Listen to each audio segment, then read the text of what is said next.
গুলিরাই বাড়ি এলাকায় সোমবার গভীর রাতে আধারে এক জনজাতি গৃহস্থের রাবার বাগান কেটে ধ্বংস করে দিল দুষ্কৃতিকারীরা। মঙ্গলবার সকালে বাগানে এসে কান্নায় ভেঙে পড়েন গৃহস্থ শ্যামল দেববর্মা। দীর্ঘ বছর যাবৎ পরিশ্রম করে গুলি রায়বাড়ি এলাকার শ্যামল দেববর্মার রাবার বাগান করেছেন। রাবার বাগানের ওপর ওনার জীবন জীবিকা নির্ভর করে। রাবার বাগান ছাড়া শ্যামল দেববর্মা বেঁচে থাকার জন্য অন্য কোনো উপায় নেই। অন্যান্য দিনের মতো মঙ্গলবার সকালবেলায় বাগানে এসে দেখতে পায় একদল দুষ্কৃতিকারী ওনার রাবার বাগানে ৩৮০টি গাছের মধ্যে ২৮০টি রাবার গাছ রাবারের কস দেওয়ার পূর্বেই গাছগুলি করে কেটে তছনছ করে দেয়।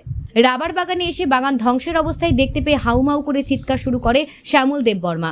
বাগান মালিকের চিৎকার শুনে এলাকাবাসী ঘটনাস্থলে ছুটে আসেন। শ্যামল দেববর্মা জানিয়েছেন ওনার কোনো শত্রু নেই, কী কারণে দুষ্কৃতিকারীরা ওনার এরকম ক্ষতি করেছে সে বিষয়ে তিনি কিছু বলতে পারছেন না। তবে এলাকাবাসী উক্ত ঘটনায় সুস্থ তদন্তক্রমে অভিযুক্তদের কঠোর শাস্তি দেওয়ার দাবি জানিয়েছেন। উক্ত ঘটনাকে ঘিরে এলাকায় তীব্র উত্তেজনা ছড়িয়ে পড়ে। বিকাল রাত্রের ঘটনা, ৯টার রাত্রের ঘটনা। আমরা জানি না যে আমাদের এলাকাবাসী লোক এরকম দুষ্ট লোক থাকবে, আমরা কল্পনা করতে পারি না। বরংস আজকে সকালে আমরা গাছ কাটার জন্য বাগানে এসেছিল। বাগানে এসে দেখলাম যে আমাদের বাগানগুলো এখানে কাটাবার জন্য কোনো একটা সুবিধা ছিল না।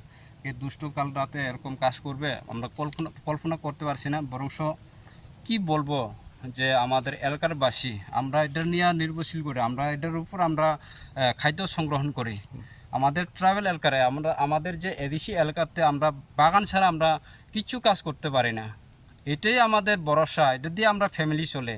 যা ফ্যামিলি হইতে বাচ্চার পড়াশোনা হইতে আমরা এটা নিয়ে আমাদের খাদ্য সংগ্রহণ হইতে ইনকাম হইতে অল টোটাল আমরা এটা দিয়েই আমরা নির্ভর করি। কিন্তু আজকে যে এরকম কাজ করে দুষ্টামি করছে, এটা কী পদক্ষেপ নেব আমরা প্রস্তুত আছি। আমাদের এলাকার বাসী সবাইকে আমরা জানাচ্ছি আজকে সকালে সব আমরা আসার পরে দেখার পর্যন্ত এখন কি স্টেপ নেবে আমরা আবার সিদ্ধান্ত করব। অনুমানিক কত গাছ হয়তো নষ্ট করছে? ধন্যবাদ এ কথাটা জিজ্ঞাসা করার জন্য। এখানে টোটালি 400 বাগান লাগানো ছিল।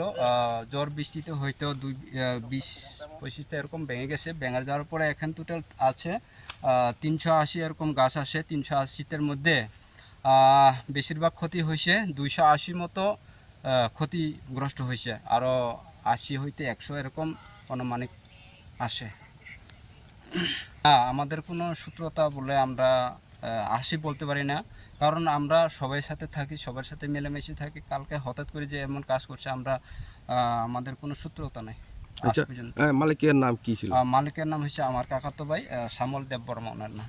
কোন জায়গায় এটা থানা বিশ্রামগঞ্জ, ভিলেজ গুলিরাই বাড়ি, ডিস্ট্রিক্ট সিপাহীজলা, ব্লক জম্পুইজলা।